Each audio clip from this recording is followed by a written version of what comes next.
Welcome to the Richmond Events podcast, where we take you inside the UK's most exclusive business forums. You'll get to meet the delegates, suppliers and speakers shaping their industries. Richmond Events. This is where business gets done. My name is Linda Pithick and I am the Chief Operating Officer and also Chief Information Officer at New Look. I am delighted to have been invited to the Richmond Events today to talk about what you should do in the event of the worst day in the office. I think for most CIOs, Chief Operations Officers and indeed CEOs, a massive cyber attack would probably constitute your worst day in the office. When you think about your worst day in the office, for me it's all about having a plan. I think about it through two dimensions. One, about being as technically and operationally ready and resilient as you can be, but also having thought through in quite a lot of detail how to be organised for that worst day. In my role as the Chief Operating Officer of New Look, I think it's important to be very focused on all aspects of business resilience. Cyber risk and that worst day in the office is something that I think we all need to really carefully think through and prepare for. In practical terms, what would happen if your Teams on your phone no longer worked, or indeed your laptop had no access to your company's systems? What would our next steps be? That for me is all the things that you need to think about when thinking about the planning for that worst day in the office. I think it's always difficult when you think about risk topics to work out as a board, as an executive team, how much is the right amount of money to be spent on something like this. The reality is all of us can always spend more on risk activities, but we have to balance the realities and the pressures commercially on our P&Ls with how much we want to invest in that cyber resilience for that worst day.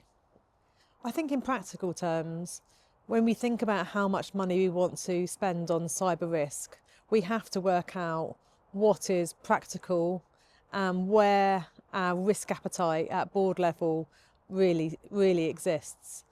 I think if we were in another sector outside of retail, or indeed were in national infrastructure or in financial services, very evidently we would spend a significant higher amount of investment in thinking about our cyber resilience. But in leadership terms, the reality is, if that worst day were to occur, I think we can all confidently say we will wish that we'd spent more.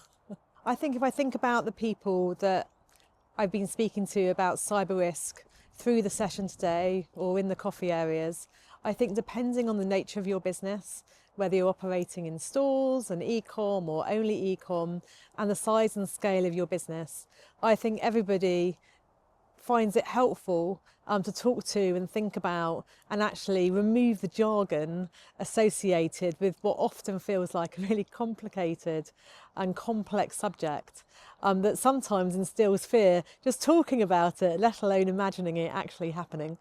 I think my advice to most people, if they are sitting there thinking, goodness, I don't have a cyber risk strategy, I would encourage you to work out and baseline where you are today, whether that is NIST frameworks or such the like, but I really would encourage you to understand actually what your baseline level of cyber risk exposure is today, and it's from that base that you can then work out what your plan needs to be moving forward and actually how much time, energy, investment you want to spend in terms of moving that dial.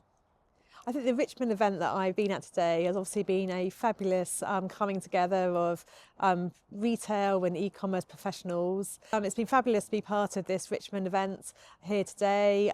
There has been a broad spectrum of leaders from across retail and e-com in attendance, with really interesting conversations happening both within the sessions and in the breaks. I think the fabulous thing about coming to a Richmond event is the fact that you're going to meet a group of like-minded people who are open to sharing their perspectives on what they are encountering on a day-to-day basis, and I think you can then take back to your own work, life and environment that broader and richer set of perspectives that you've gained through the day.